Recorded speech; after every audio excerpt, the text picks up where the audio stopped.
Hello everyone, आज हम बात करने वाला है financial planning across asset classes. तो फाइनेंशियल प्लानिंग में सबसे मेन काम क्या होता है कि अपने फाइनेंस जो है उसको अपने को प्लान करना है अक्रॉस एसेट क्लास। कौन से एसेट क्लास होते हैं और कैसे उस एसेट क्लास में अपने फाइनेंशियल प्लानिंग कर सकते हैं अपन। Let's start the video. सबसे पहले there are majorly 5 asset classes in India और majorly 5 asset classes overall. First क्या है? Fix deposits. सबसे ट्रेडिशनल वे में देखे तो fix deposit first asset class हो गया। सेकंड इज इंश्योरेंस, LIC अपन जो गिनते हैं। Third is real estate. Fourth is gold and fifth is equity markets, stock markets और धंधा अपना। तो मोटा मोटी 5 एसेट क्लास है जहाँ पे अपना पैसा इन्वेस्ट कर सकता है। So the first asset class is FD, fix deposit.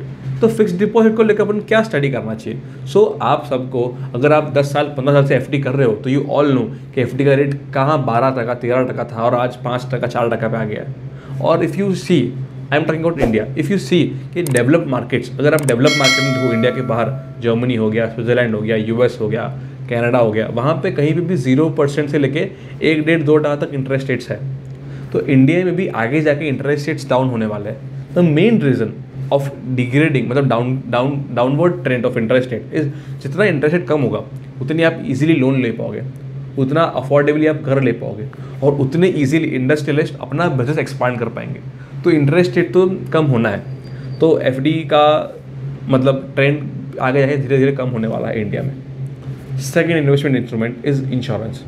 Insurance as an LIC इतना कॉम्प्लिकेटेड प्रोडक्ट है कि लोगों को जनरली समझ ही नहीं आता है क्या है।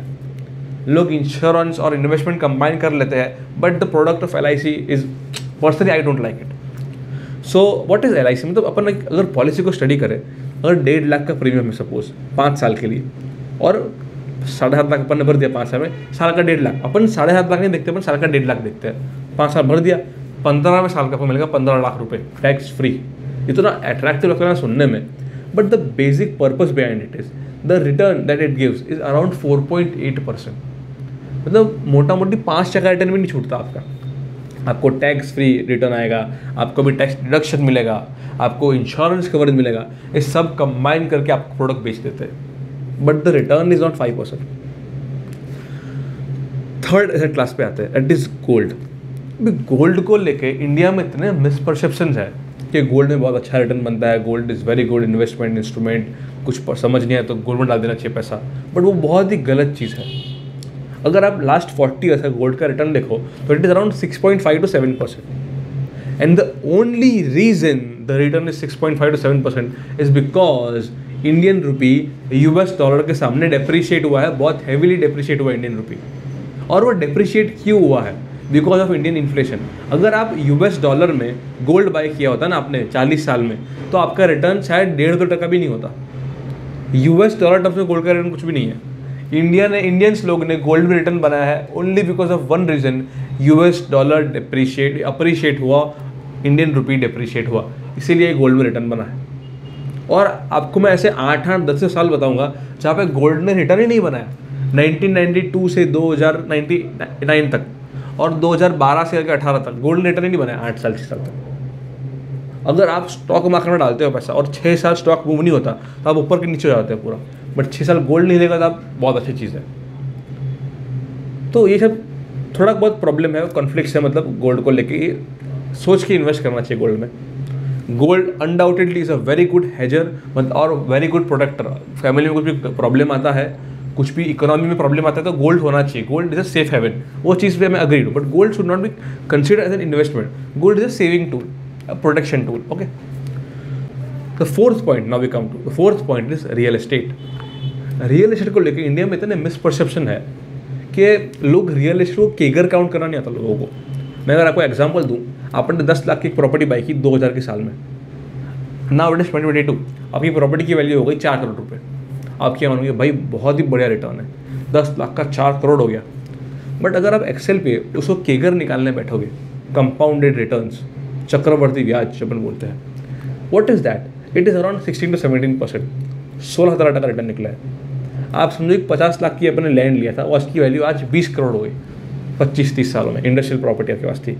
तो what is the return? Return is just 14.5%, 50 lakh का 20 करोड़ रुपए। सो ये समझो आपके रियल एस्टेट कोई मैजिक नहीं है। मतलब बहुत लास्ट 5-6 साल से 2015-16 के बाद ऑलमोस्ट 7 ईयर्स रियल एस्टेट में कोई रिटर्न ही नहीं बना। इनफैक्ट आपने 1 करोड़ रुपये डाले होते तो आज वो 1 करोड़ भी शायद नहीं बिक रहा है फ्लैट या प्रॉपर्टी, आपने कमर्शियल प्रॉपर्टी लिया हो तो उसके सामने अगर आपने इक्विटी में डाला होता तो वो करोड़ रुपये करीबन 2.5-3 करोड़ बन चुका होता ईजिली। तो you made a loss of 2 crore rupees in 5 to 6 years, मतलब every year you made a loss of 40 lakh rupees. ये एंगल से नहीं देखना चाहिए, बट फिर भी आपको मैं समझा रहा हूँ कि आप एसेट क्लासेस को समझिए, एवेल्युएट कीजिए कौन सा एसेट क्लास आपके लिए बेटर है। Now will come to the 5th tool, the most important tool, that is equity. What is equity?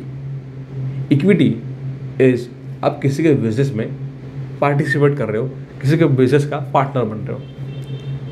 Equity is आप अपना खुद का धंधा कर रहे हो, वो भी इक्विटी है। आपने अपने फ्रेंड को पैसे दिए धंधा करने के लिए, वो भी इक्विटी है। आपने स्टार्टअप में इन्वेस्ट किया है, वो भी इक्विटी है। आपने स्टॉक मार्केट में पैसा लगाया, वो भी इक्विटी है। But the main challenge, the main game over here is to understand the markets very properly. सबसे बेस्ट रिटर्न यहाँ ही बन सकता है, बट लोग गाली भी इसको ही देते हैं। If you compare last 40 years of Sensex return, 1980 में 100 रुपये चालू हुआ सेंसेक्स, आज करीबन 56,000 रुपीज़ अराउंड ट्रेड कर रहा है। तो what is return? Return is more than 15% annually. 15% annual returns. आप सोच नहीं सकते हो 15% किसको बोलते हैं। बहुत ही ज़्यादा रिटर्न होता है। एक और कोई एसेट क्लास ने रिटर्न नहीं दिया 15% वाला, नहीं रियल एस्टेट जैसे अपन ने डिस्कस किया। सो इक्विटी मार्केट में पैसा बनाना लोग डिफिकल्ट क्यों मानते हैं?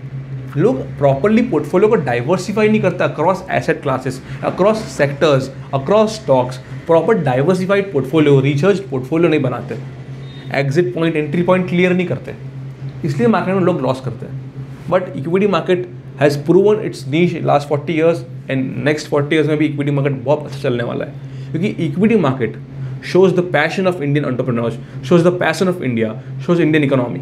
तो इक्विटी, इंडियन इक्विटी मार्केट से कोई रोक नहीं सकता। सो ये हमने 505 एसेट क्लास स्टडी कर लिया। So now according to your risk appetite, according to your understanding, according to your goals, what are the right asset classes, what is the right mixture of all asset class in your portfolio. तो we can help you in that. We have help more than 100+ businessman उनको financial planning बनाने में। तो हम आपको भी help कर सकते हैं आपके फाइनेंशियल प्लान बनाने में, और आपको गाइड कर सकते हैं। हम लोग यहाँ पे प्रोडक्ट्स बेचने नहीं बैठे, हम आपको एडवाइस देने बैठे। We are not into product selling business, we are into advising business.